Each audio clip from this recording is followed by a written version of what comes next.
तर आपला पार्ट सुरू आहे मायक्रोब्स इन ह्युमन वेलफेअर.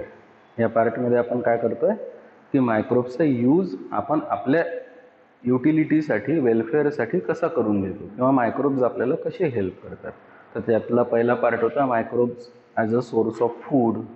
दुसरा पार्ट होता microbes used in dairy industry किंवा डेअरीमध्ये कर्ड तयार करताना, बटर मिल्क तयार करताना, बटर तयार करताना, चीज तयार करताना मायक्रोब्स कुठले कुठले यूज होतात, कोणते मायक्रो ऑर्गॅनिझम्स यूज होतात, त्यातलाच पुढचा पार्ट आहे. आता आज आपल्याला कंटिन्यू करायचा आहे. आता आपल्याला कंटिन्यू करायचा आहे तो आहे मायक्रोब्स इन इंडस्ट्रियल प्रोडक्शन. की इंडस्ट्रीजमध्ये वेगवेगळे प्रॉडक्ट्स तयार होतात. ते इंडस्ट्रीजमध्ये प्रॉडक्ट जे तयार होतात ते तयार होताना मायक्रोब्स कुठले आणि कुठल्या प्रोसेसमध्ये यूज होतात. त्याच्यापैकी मग मायक्रोब्स पहिल्यांदा आपण अल्कोहोलिक बिवरेजेसमध्ये कोणते यूज होतात ते पाहू. मायक्रोब्स ऑर्गॅनिक ॲसिड्स तयार होताना मग कोणते यूज होतात ते पाहू. त्याच्यापुढे मायक्रोब्स विटॅमिन्स तयार करायचं असेल तर मग कोणते यूज होतात ते पाहू. त्याच्यापुढे मायक्रोब्स अँटीबायोटिक्स तयार करायची जर असेल तर कोणते यूज होतात ते पाहू. मायक्रोब्स जिब्रेलिक ॲसिडसारख्या ग्रोथ हार्मोन तयार करताना कोणते यूज होतात ते पाहू. तो पार्ट आपल्याला आता कंटिन्यू करायचा आहे. तर आताचा हा पहिला पार्ट आहे, that is called as microbes in industrial production. Okay. तर मायक्रोब्स इन इंडस्ट्रियल प्रोडक्शनमध्ये पहिला पार्ट आहे, that is called as production of alcoholic beverages. That is called as production of alcoholic beverages. मग अल्कोहोलिक बिवरेजेस म्हणजे काय? Beverages म्हणजे काय? It is a drink which contain the alcohol. It is a drink which contain the alcohol. की बा ते particular beverage आहे म्हणजे ड्रिंक आहे, त्या पर्टिक्युलर ड्रिंकमध्ये जर अल्कोहोल प्रेझेंट असेल तर that is called as alcoholic beverage. मग अल्कोहोल कसं प्रोड्यूस होतं तुम्हाला माहिती आहे. What is alcohol? It is ethyl alcohol to be drink. की जे अल्कोहोल पिल्या जाते त्या पर्टिक्युलर अल्कोहोलला आपण इथिल अल्कोहोल म्हणतो. कसं प्रोड्यूस होते तो? So ethyl alcohol it is the product of process. That process it is called as fermentation. That process it is called as alcoholic fermentation. ते पण मेकॅनिझम तुम्हाला माहिती आहे की अल्कोहोलिक फर्मेंटेशनमध्ये होत काय असते. शुगरी सबस्ट्रेट आहे, त्याच्यात जर आपण मायक्रो ऑर्गॅनिझम ईस्ट, त्याला सॅकॅरोमायसिस सेरेविसी म्हणतात, तो जर ॲड केला तर तो फर्मेंटेशन त्या शुगरी सोल्युशनचं शुगरी सबस्ट्रेटचं करतो. प्रॉडक्ट काय तयार होतो? तो इथिल अल्कोहोल C2H5OH. प्रोसेस कशी असते? सगळ्यात पहिल्यांदा शुगरी सोल्युशनमध्ये शुक्रोज जर प्रेझेंट असेल तर तो डायसॅकराईड आहे, तो कन्वर्ट होतो मग 2 मोनोसॅकराईडमध्ये. 2 मोनोसॅकराईड कोणते कोणते? तर ग्लुकोज आणि फ्रुक्टोज. मग त्या ग्लुकोज आणि फ्रुक्टोज कसे आहे? तर ग्लुकोज आहे C6H12O6, फ्रुक्टोज आहे C6H12O6. एक अल्डिहाइड आहे, दुसरा कीटोन आहे, दोघं एकमेकांच्या आयसोमर्स आहे. त्याच्यामुळे पुढच्या स्टेपमध्ये काय होते? The glucose it is converted into fructose or fructose it is converted into glucose. पण पुढच्या प्रोसेसला जायला कोण रिस्पॉन्सिबल सबस्टेट आहे? तर ग्लुकोज. मग त्या ग्लुकोजचं काय होते? तर ग्लायकॉलिसिस होते. What is glycolysis? The breakdown of that particular glucose into 2 molecules of pyruvic acid. It is called as glycolysis. Lysis म्हणजे breaking, glyco म्हणजे glucose. So breaking of single molecule of glucose into 2 molecules of pyruvic acid, it is called as glycolysis. Product काय तयार झाला ग्लायकॉलिसिस मध्ये? Pyruvic acid तयार झाला. मग pyruvic ऍसिडचं काय होईल? रिडक्शन होईल. So pyruvic acid upon reduction, the pyruvic acid upon decarboxylation, it is pyruvic ॲसिडचं काय होईल? डिकार्बॉक्झिलेशन. पायरुविक ॲसिडचं काय होईल? डिकार्बॉक्झिलेशन. तर पायरुविक ॲसिडचं डिकार्बॉक्झिलेशन जर होत असेल तर इनडायरेक्टली काय तयार होईल? इथिल अल्कोहोल तयार होईल. पण डायरेक्ट अल्कोहोल तयार होणार नाही, ते तयार होईल पहिल्यांदा ॲसिटाल्डिहाइड. ॲसिटाल्डिहाइडचं मग कन्व्हर्शन कशामध्ये होईल? तर ethyl alcohol. So in this way, sucrose is converted into glucose, glucose is converted into pyruvic acid then it is converted into acetaldehyde then it is converted into ethyl alcohol, and that particular ethyl alcohol in a specific concentration it is used as a drink, and that particular drink it is called as alcoholic beverage. That is called as alcoholic beverage. चला बघा आता production of alcoholic beverages. Beverage is a liquid used or prepared for drinking. For example, tea, coffee, beer, wine, etc. या सगळ्यांना आपण beverages म्हणतो. These act as stimulant. हे जे beverages आहे हे सपोज फॉर एक्झाम्पल कोणी ड्रिंक केले असेल, पिले असेल तर इनडायरेक्टली त्याची सेंट्रल नर्वस सिस्टम ॲक्टिवेट होते, स्टिम्युलेट होते. म्हणून this particular substances they are called as stimulants. Alcoholic beverages are the products of alcoholic fermentation of specific substrate. Alcoholic fermentation व्हायचं जर असेल तर ते अल्कोहोल तयार व्हायला स्पेसिफिक सबस्ट्रेट लागतो. that particular substrate starts the process of fermentation with the help of microorganism. Use of alcoholic beverages is known since Vedic period from 5000 to 7000 BC. म्हणजे आजपासून 5000 जेव्हा इयर कॅल्क्युलेशन सुरू झालं त्याच्या आधीपासून हा पर्टिक्युलर अल्कोहोल जो प्रोडक्ट तयार होत आहे तो यूज होत आहे. ईस्ट त्याचं सायंटिफिक नेम आहे, that is called as Saccharomyces cerevisiae. काय नेम आहे? Saccharomyces cerevisiae. Have been used for the production of alcoholic beverages from cereals, fruits etcetera. की अल्कोहोलिक फर्मेंटेशनसाठी जो मायक्रो ऑर्गॅनिझम यूज होतो, the micro organism which is used in the preparation of or production of that particular ethyl alcohol, it is called as yeast. The scientific name of that particular yeast, it is called as Saccharomyces cerevisiae. And when that particular yeast act on substrate मग कुठलं वेगवेगळं राहील. Serials राहील, fruit juice राहील, sugary solution राहील, sugar can molasses राहील. या particular सबस्ट्रेटवर जर ईस्ट एन्झाईम सिक्रेट करत असेल आणि त्याच्यानंतर त्या पर्टिक्युलर शुगरी सबस्ट्रेटमधली शुगर जर अल्कोहोलमध्ये, इथिल अल्कोहोलमध्ये कन्वर्ट होत असेल तर that is nothing but it is called as fermentation. That fermentation it is called as alcoholic fermentation. Wine, beer are the alcoholic products produce without distillation. आता दोन गोष्टी आहेत की एक अल्कोहोलिक बेवरेज असं आहे की जे प्रोड्यूस करताना डिस्टिलेशन पाहिजे आणि दुसरं असं अल्कोहोलिक बेवरेज आहे की जे प्रोड्यूस होताना अल्कोहोलिक डिस्टिलेशनची गरज नाही. So wine, beer are the alcoholic products produce without distillation. Whisky, brandy, rum are distilled beverages. Whisky, brandy, rum हे जे अल्कोहोलिक बेवरेजेस आहे ते विदाउट डिस्टिलेशन मार्केटमध्ये येतात. पण वाईन, बियर असे जे प्रॉडक्ट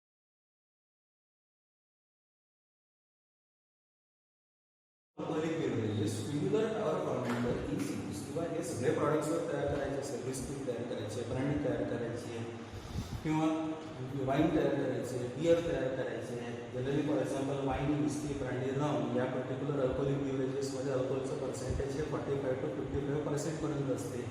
बियर जर असेल तर त्या पर्टिक्युलर बियरमध्ये अल्कोहोलचं पर्सेंटेज 6 to 9% पर्यंत असते. तर हे सगळं जेवढे काही अल्कोहोलिक बेवरेजेस आहे हे तयार करायचे जर असेल तर प्रोसेस एकच आहे, that is called as alcoholic fermentation. But that alcoholic fermentation it is done in this particular device or this particular fermenter. That particular fermenter it is called as tubular tower fermenter. दोन types of fermenter असतात, stirred tank fermenter आणि tubular tower fermenter. Antibiotics वगैरे तयार करायचे जर असेल तर use होतो स्टर्ड टँक फर्मेंटर. आणि फर्मेंटेशनसाठी या पर्टिक्युलर अल्कोहोलिक बेवरेजेससाठी फॉर एक्झाम्पल फर्मेंटर यूज करायचं असेल तर that particular fermenter it is called as tubular tower fermenter. ही ट्यूब आहे आणि हा त्याचा टॉवर आहे. आणि this particular fermenter it is called as tubular tower fermenter. या फर्मेंटरमध्ये काय करतात ॲक्च्युली की इथे जे सबस्ट्रेट आहे, ग्लुकोज किंवा शुगरी सोल्युशन आहे ते ॲड करतात, सोबत ईस्ट ॲड करतात आणि हे कव्हर होतं. त्याच्यानंतर ईस्ट जर असेल तर त्या पर्टिक्युलर ईस्ट वरून खाली, खालून वर कशी मुवमेंट होत राहते, तो ईस्ट एन्झाईम सिक्रेट करत राहतो. त्या एन्झाईमची त्या शुगरी सोल्युशनचं फर्मेंटेशन होत राहते. And being that particular ethyl alcohol it is light in weight, it is now carried up or top of this particular fermenter. म्हणजे डायरेक्टली फर्मेंटेशन होता बाकीचं जे मटेरियल असेल ते खाली राहते, पण अल्कोहोल बिंग ते हलकं असल्यामुळे डायरेक्टली लाईट इन वेट असल्यामुळे ते वर राहते. आणि हे अल्कोहोल नंतर या पर्टिक्युलर पाईपनी किंवा टॅपनी बाहेर काढतात. असं जर फर्मेंटर यूज होत असेल, ज्या पर्टिक्युलर फर्मेंटरमध्ये हीट मेंटेन होते, pH मेंटेन होते, स्पेसिफिक ड्युरेशनला ती पर्टिक्युलर प्रोसेस होत असते, तर that particular fermenter it is called as tubular tower fermenter. So for the production of alcoholic beverages tubular tower fermenter is use. In South India, alcoholic beverages are made from sugar sap obtained from palm plants and coconut palm. हे south इंडियाकडे जर तुम्ही गेलेली असेल तर coconut plants आहे, त्याला coconut palm म्हणतो किंवा दुसरे कुठले पाम आहे, त्याच्यापासून शुगरी सोल्युशन काढून त्याला फर्मेंटेशन करून तो पर्टिक्युलर अल्कोहोलिक बेवरेज तयार करतात. पण हे जर तुम्ही गोव्याकडे गेले तर गोव्याचं एक फेमस ड्रिंक आहे, that is called as a feni. बघा, in Goa the feni is made from fermentation of pedicel of cashew fruits. Cashew म्हणजे काजू, त्याचे जे स्टॉक्स आहेत त्याला पेडिसेल म्हणतात. ते स्टॉक्स कलेक्ट करतात. म्हणजे कॅश्यू काजू जर असेल तर तो मार्केटला येतो, त्याचे स्टॉक आहे, फ्रूटचे जे स्टॉक आहे ज्याला पेडिसेल म्हणतो ते कलेक्ट करतात. कलेक्ट करून या ट्युब्युलर टॉवरमध्ये क्रश करून टाकतात, त्याच्यात ईस्ट ॲड होते, फर्मेंटेशन होते आणि जे अल्कोहोलिक बेवरेज त्या पर्टिक्युलर गोव्याकडे या कॅश्यू पेडिसेलपासून तयार होते, कॅश्यू फ्रूट पेडिसेलपासून तयार होते, that is popularly called as feni. that is popularly called as hemi. So this is the product that is called as use of microbes in alcoholic beverages. The second product of industrial production is organic acid. की industrial प्रोडक्शनमध्ये organic acids पण तयार करता येतात with the help of micro organism or enzymatic activity of the micro organisms. The various products which are produced in industries, the organic acids are citric acid, acetic acid, the gluconic acid, the fumaric acid. So these are the various organic acids produced with the help of microorganism in industrial process. The basic process for the production of all these particular organic acid, it is again the fermentation. Microbes have ability to convert carbohydrates into organic acids.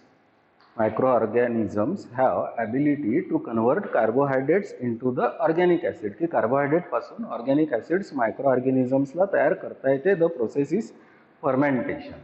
आता examples पहा. हे आहे organic acids आणि हे आहे microbes used. Okay. So the citric acid it is produced by this fungus. The fungus it is called as Aspergillus niger. The gluconic acid, it is an organic acid produced with the help of fungus. The fungus it is called as Aspergillus niger. The another it is called as the fumaric acid. It is an organic acid produced with the help of microorganism. The fungus it is called as Rhizopus aureus. The another organic acid it is called as acetic acid, which is popularly called as vinegar. Market मध्ये त्या acetic acid ला vinegar म्हणतात. That is produced with the help of this particular microorganism. The name of the microorganism, the bacterium, it is called as Acetobacter aceti. हा fungus आहे, हा fungus आहे, हा fungus आहे, हा बॅक्टेरियम आहे आणि हे सगळे ऑर्गॅनिक ॲसिड्स आहेत. पण हे सगळे ऑर्गॅनिक ॲसिड्स वेगवेगळ्या प्रोसेसेसमध्ये यूज पण होतात. Number 1, these organic acids are variously used as. Number 1, citric acid is used in confectionery. की सायट्रिक ॲसिडचा यूज कॅन्डीज तयार करायसाठी, चॉकलेट्स तयार करायसाठी, कन्फेक्शनरीज म्हणतो आपण त्याला, तयार करायसाठी होतो. The second it is called as fumaric acid is used in resins as wetting agent. Fumaric ॲसिडचा यूज रेझिन्सला वेट करायसाठी, ओलं ठेवण्यासाठी यूज होतो. Gluconic acid is in medicines for solubility of calcium. की कॅल्शियम माझ्या बॉडीमध्ये मला जर टाकायचं असेल तर डायरेक्ट कॅल्शियम माझ्या बॉडीमध्ये टाकून उपयोग होणार नाही. टाकता येईल पण ते ॲब्सॉर्ब होणार नाही सेल्सकडून. म्हणून calcium along with gluconic acid that is called as the calcium gluconate it is to be added in the body so that particular cells of the body absorb that particular calcium. The another it is called as acetic acid. The acetic acid it is used as preservative, also used in pharmaceuticals, making plastics, insecticides, coloring agents etc. Acetic acid चे भरपूर uses आहे. Popularly त्याला vinegar म्हणतात. Generally preservative म्हणून use होते. Pharmaceutical इंडस्ट्रीमध्ये खूप जास्त इम्पॉर्टन्स आहे. प्लास्टिक इंडस्ट्रीजमध्ये खूप जास्त इम्पॉर्टंट आहे. त्याच्यानंतर कलरिंग एजंट्स म्हणून त्या पर्टिक्युलर कलरिंग पिगमेंट्स किंवा डाईजसाठी त्या पर्टिक्युलर ॲसिडचा यूज खूप जास्त आहे. त्याच्यानंतर इन्सेक्टिसाइड्स तयार करायचे असेल तर त्याच्यासाठी जो बेस तयार करतात किंवा बेस लागतो that particular base again it is of this particular substance or organic acid that is called as acetic acid. Microbes in industrial प्रोडक्शनमधला तिसरा पार्ट आहे microbes in production of vitamins. मग विटॅमिन्स म्हणजे काय? Vitamins are the nitrogenous compound. They are typically mainly produced by the plants. They are essential for the growth of the body of animals. किंवा असे organic compounds किंवा नायट्रोजिनस compounds की जे particularly specifically प्लांट्सकडून तयार होतात. आपण जर प्लांट्सचे पार्ट म्हणजे व्हेजिटेबल्स, फ्रूट्स जर कन्झ्युम केले तर ते विटॅमिन्स म्हणजे नायट्रोजिनस कंपाऊंड्स म्हणजे ऑर्गॅनिक कंपाऊंड्स माझ्या बॉडीमध्ये जाऊन माझी ग्रोथ जर कंट्रोल करत असेल, ग्रोथसाठी जर ते रिस्पॉन्सिबल असेल, हेल्थसाठी जर रिस्पॉन्सिबल असेल तर such particular amines or nitrogenous compounds or organic compounds produced particularly by the plants as well as some microorganisms, they are called as vitamins. Okay, पहा आता vitamins are the vital amines. They are essential for normal growth of the body. Okay, these vitamins cannot be produced by human. आपण हे vitamins produce करू शकत नाही. फक्त morning सनलाईटला आपली body आपण आपली स्किन आपण जर मॉर्निंग सनलाईटला जर एक्सपोज केली तर नॅचरली आपली स्किन जर असेल तर विटॅमिन डी प्रोड्यूस करते, म्हणून ते एक्सेप्शन आहे.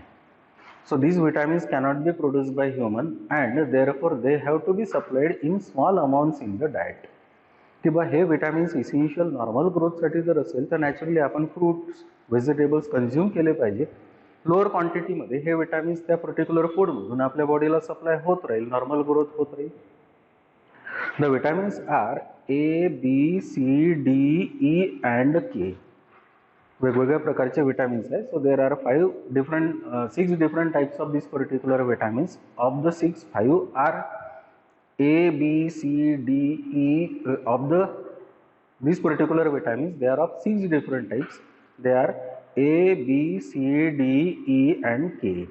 The fat soluble vitamins are A, D, E, K, and the water soluble vitamins are vitamin B and vitamin C.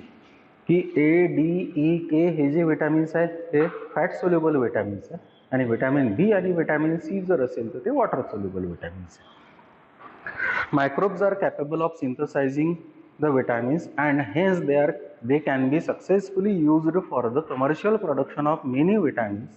हे मायक्रोब्सकडून पण आपल्याला बायोटेक्नॉलॉजीच्या हेल्पनी, फर्मेंटेशनच्या हेल्पनी या मायक्रो ऑर्गॅनिझम्सला यूज करून पण आपल्याला कमर्शियल लेवलला प्रोडक्टिव्हिटी लेवलला आपल्याला हे विटॅमिन्स तयार करता येतात. For example this particular vitamins are the thiamine, riboflavin, pyridoxine, folic acid, pantothenic acid, biotin, vitamin B12, ascorbic acid, beta carotene that is also called as provitamin A, ergosterol that is also called as a provitamin D. So these are the various kinds of these particular vitamins. They are successfully produced with the help of biotechnology as well as fermentation.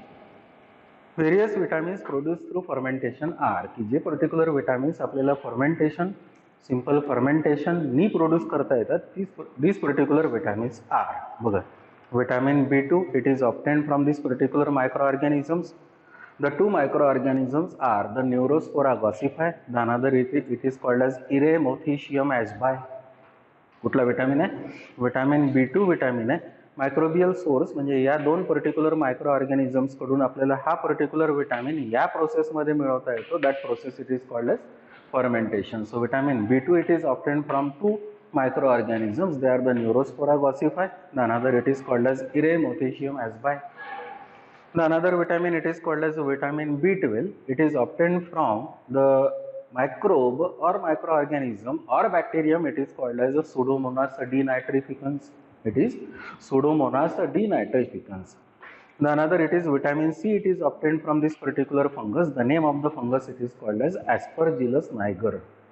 It is called as Aspergillus niger. So vitamin B2, vitamin B12, vitamin C, they are obtained from various microorganisms with the help of process. The process it is called as fermentation. So besides this particular production of vitamins in industrial processes, we can produce the antibiotics also from these particular microorganisms or microorganisms. They produce antibiotic. मग antibiotic म्हणजे काय? The antibiotic it is nothing but it is a organic compound produced by one microorganism arrest the growth of another microorganism which is pathogenic. म्हणजे suppose A मायक्रोऑर्गॅनिझम आहे आणि B मायक्रोऑर्गॅनिझम आहे. B ला आपल्याला किल करायचं आहे किंवा त्याची ग्रोथ अरेस्ट करायची आहे. ए मायक्रो ऑर्गॅनिझमने तयार केलेला एखादा ऑर्गॅनिक कंपाऊंड जर आपण त्या बी मायक्रो ऑर्गॅनिझमला दिल्यानंतर त्या ऑर्गॅनिक कंपाऊंडनी जर बी मायक्रो ऑर्गॅनिझमची ग्रोथ जर अरेस्ट झाली किंवा तो जर किल झाला तर नॅचरली ए मायक्रो ऑर्गॅनिझमने तयार केलेल्या ऑर्गॅनिक कंपाऊंडला आपण म्हणतो antibiotic. So what is antibiotic? It is a organic compound. It is produced by one microorganism. That particular microorganism, it may be bacterium or it may be fungus. So that particular organic compound, when it is given to the another microorganism, the growth of another microorganism, if it is arrested or if it is stopped or that particular microorganism get killed, such particular compound which is produced by one microorganism kills the another microorganism, the organic compound it is called as antibiotic. The term antibiotic for the first time it was given by Selman Waxman. The term antibiotic for the first time it was given by Selman Waxman, but the first antibiotic it was discovered by Alexander Fleming from fungus. The name of the fungus it is called as Penicillium notatum. It is called as Penicillium notatum. Penicillium notatum नावाचा fungus आहे, त्याच्यापासून सगळ्यात पहिल्यांदा पहिला antibiotic मिळाला. That particular antibiotic it is called as a penicillin. पण penicillin हा antibiotic Alexander फ्लेमिंगला मिळाला, बरोबर आहे, तो डिस्कवर केला, पण त्या पेनिसिलिनला अँटीबायोटिक म्हणतात ही अँटीबायोटिक टर्म सगळ्यात पहिल्यांदा कोणी इंट्रोड्यूस केलेली असेल तर that particular scientist, the name of the scientist it is Selman Waksman. Okay, so antibiotics are the organic compounds produced by one microorganism and arrest the growth of other microorganisms. Okay, the term antibiotic was first given by Selman Waxman, but first antibiotic was discovered by Alexander Fleming from fungus Penicillium notatum. It is Penicillium notatum. Antibiotics are used as medicines for treatment of a number of pathogenic or infectious diseases. कि antibiotics का use काय आहे की pathogenic diseases आहे, infectious diseases आहे, communicable diseases आहे, या डिसीजला क्युअर करायला जो पर्टिक्युलर ऑर्गॅनिक कंपाऊंड आपण यूज करू या मायक्रो ऑर्गॅनिझम्स पासून मिळणारा that particular compound, organic compound, it is called as antibiotic. Antibiotics have greatly improved our capacity to treat deadly diseases like की या अँटीबायोटिकमुळे या पर्टिक्युलर डिसीजेसपासून आपण लाईफ आपलं सर्वायवल इन्क्रीज करून झालं. The various deadly diseases are plague, whooping cough, diphtheria, leprosy अशासारख्या डिसीजेसपासून आपण वाचून राहिलो आता. म्हणजे directly we are saving our lives with the help of this particular antibiotics. Hence this particular antibiotics they are called as life saving drugs. They are called as life-saving drugs. Some common antibiotic and their microbial source are. आता हे सगळं important आहे तुमच्या exam point of view की कोणता micro organism आहे, त्या micro organism पासून कोणता अँटीबायोटिक मिळतो. मग आता हे सगळे अँटीबायोटिकचे नेम्स दिलेले आहे आणि हे सगळे मायक्रोबियल सोर्स आहे. ठीक आहे. So chloromycetin it is a antibiotic, it is an antibiotic. It is obtained from this particular bacterium. The name of the bacterium it is called as Streptomyces venezuelae. Streptomyces venezuelae. The another antibiotic it is erythromycin. It is obtained from this bacterium. The name of the bacterium it is called as Streptomyces erythraeus. It is Streptomyces erythraeus. The another antibiotic it is called as the penicillin. It is obtained from this particular fungus. The fungus it is called as the Penicillium chrysogenum. It is Penicillium chrysogenum. Penicillium notatum हे Alexander फ्लेमिंगचं experimental material होतं, पण त्या नोटॅटम पासून कमी क्वांटिटीमध्ये जर penicillin मिळत असेल तर आज कमर्शियल लेवलला तेच पेनिसिलिन आपल्याला या स्पेसिस पासून पेनिसिलियमच्या मिळते. The name of that particular species it is Penicillium chrysogenum. The another antibiotic it is called as streptomycin. It is obtained from this particular microorganism or bacterium. The bacterium it is called as Streptomyces griseus. Streptomyces griseus. The another antibiotic it is grisofulvin. It is obtained from this particular fungus that is Penicillium grisofulvum. Penicillium grisofulvum. The another antibiotic is bacitracin. It is obtained from this particular bacterium. The name of the bacterium is Bacillus licheniformis. Bacillus licheniformis. The another antibiotic is oxytetracycline or it is also called as a terramycin. It is obtained from this particular microorganism or bacterium. The name of the bacterium it is called as Streptomyces aurifaciens. Streptomyces aurifaciens. So these are the various kinds of this particular antibiotics and these are the various microbial sources of this particular antibiotics. पुढचं product आहे industrial production मधलं, that is the production of gibberellin. Actually काय आहे gibberellin, it is nothing but it is a growth hormone. प्लांटमध्ये growth होण्यासाठी त्या particular प्लांटमध्ये वेगवेगळे ग्रोथ हार्मोन्स प्रोड्यूस होतात. For example auxin, gibberellin, cytokinin या पर्टिक्युलर ग्रोथ हार्मोन्समुळे त्या पर्टिक्युलर प्लांटची ग्रोथ होते. मग ग्रोथ वेगवेगळ्या प्रकारची, व्हेजिटेटिव्ह ग्रोथ, रिप्रोडक्टिव्ह ग्रोथ, या ग्रोथला होण्यासाठी त्या पर्टिक्युलर प्लांटमध्ये सबस्टन्स जो ऑर्गॅनिक तयार होतो ते प्लांटच स्वतः तयार करते. That particular substance it is called as growth hormone. And of the growth hormones one it is which is produced from microorganism, the fungus. The growth hormone it is called as gibberellin. Actually gibberellin नावाचा कुठला hormone नाही. The gibberellin it is a group of. There are various types of gibberellic acids and all these particular around 15 different types of gibberellic acids are collectively called as gibberellins. Okay, चला बघा. Microbes in gibberellin production. Gibberellin is a group of growth hormone mainly produced by higher plants and fungi to promote the growth by stem elongation. की mainly हे particular gibberellins असेल तर plants produce करतात. त्या प्लांट्समध्ये हे gibberellin produce होत असेल तर प्लांटची स्टेमची लेंथ वाढते, इनडायरेक्टली प्लांटची हाईट पण इन्क्रीज होते. Gibberellin also controls the growth and other physiological activities of the plant body, की त्या पर्टिक्युलर जिब्रेलिनमुळे त्या प्लांटमधल्या फिजिओलॉजिकल मेटाबॉलिक ॲक्टिव्हिटीज पण कंट्रोल होतात. डिस्कवरी पहा जिब्रेलिनची. The gibberellin were first discovered by Japanese plant pathologist Kurosawa in 1928 while working in rice field. सगळ्यात पहिल्यांदा हा पर्टिक्युलर जिब्रेलिन पहिल्यांदा कोणी ऑब्झर्व केलेला असेल तर 1928मध्ये जापानीज सायंटिस्टनी, जापानीज पॅथॉलॉजिस्टनी. The name of the pathologist is Kurosawa.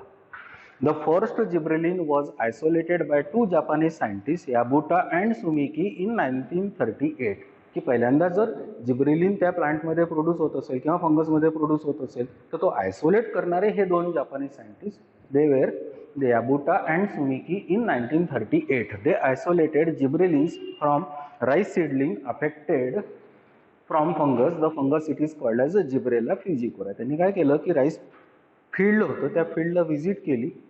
काही सीडलिंग त्या राईसचे असेल तर ते इन्फेक्टच झाले होते एका फंगसनी. The name of the fungus it is called as Gibberella fujikuroi. ते सीड्स घेतले. सीड्स घेतल्यानंतर त्या सीड्सला चेक केलं की ते इन्फेक्टेड आहे का. इन्फेक्टेड होते पण त्या पर्टिक्युलर इन्फेक्शनमध्ये कुठला सबस्टन्स प्रेझेंट आहे तो त्यांनी डिस्कवर केला. आणि that particular substance nothing but it is called as gibberellin. That is called as gibberellin. पुढे gibberellins are mainly produce by fungi and higher plants. की हे मेनली कुठे दिसत होते, सगळ्यात पहिल्यांदा ऑब्झर्वेशन असं होतं की हे फंजाय आणि हायर प्लांट्समध्ये दिसतात. That is the angiosperms. They are also reported in bacteria, mosses, ferns and gymnosperms. त्याच्यानंतरच्या डिस्कवरीजमध्ये असं माहीत झालं की gibberellins they are also produce by bacteria, ferns, mosses as well as gymnosperms. About 15 types of gibberellins have been isolated from this fungus. The name of the fungus it is the Gibberella fugicori. They are named as gibberellic acid 1 to gibberellic acid 15. त्यांना name कसं केलेलं आहे, alpha numeric name केलेलं आहे, gibberellic acid 1 to gibberellic acid 15. पण या 15 gibberellic acids मधून सगळ्यात जास्त सगळ्या प्लांट्समध्ये दिसणारं most common gibberellic acid it is the gibberellic acid 3, that is GA3. The gibberellins are use to induce the parthenocarpy. आता ह्या जिब्रेलिनचे हे फंक्शन्स आहे, युजेस आहे. कसे gibberellins are use to induce the parthenocarpy in apple, pear etcetera. की ॲपलमध्ये, पियरमध्ये तुम्हाला जर सीड पाहिजे नसेल तर indirectly when that particular plant produce the flower and that is spread with the help of gibberellin, indirectly there is no need of pollination for the development of fruit. Indirectly the seedless fruit it is called as a parthenocarpic fruit and the process it is called as a parthenocarpy or it is called as parthenogenesis. It is called as parthenogenesis. म्हणजे ॲपलमध्ये, पियरमध्ये तुम्हाला जर seed दिसत नसेल तर indirectly त्या particular फ्रूटला आपण seedless fruit म्हणतो, त्यालाच आपण पार्थिनोकार्पिक फ्रूट म्हणतो. They are used in breaking dormancy of the seed and also induce flowering in long day plants. हे पण दोन ॲप्लिकेशन्स आहे जिब्रेलिनचे. काय ॲप्लिकेशन आहे, they are used in breaking dormancy. की सीड्स आहे आपण सोक केले, सोक करताना त्या पर्टिक्युलर वॉटरमध्ये जिब्रेलिन लोअर कॉन्सन्ट्रेशनमध्ये जर आपण ॲड केलेलं असेल तर इनडायरेक्टली त्या सीडचं जर्मिनेशन फास्ट होते. म्हणजे इनडायरेक्टली ते जर सीड डॉर्मंट असेल तर त्या सीडची डॉर्मन्सी ब्रेक होईल. दुसरं induce flowering in long day plants. की लॉंग डे जे पर्टिक्युलर प्लांट्स आहे ज्यांना आपण समर प्लांट्स म्हणतो, उन्हाळ्यात ज्या पर्टिक्युलर प्लांट्सला फ्लावर येतात त्या पर्टिक्युलर प्लांट्समध्ये फ्लॉवरिंग इंड्यूस करायसाठी सुद्धा जिब्रेलिन स्प्रे करतात.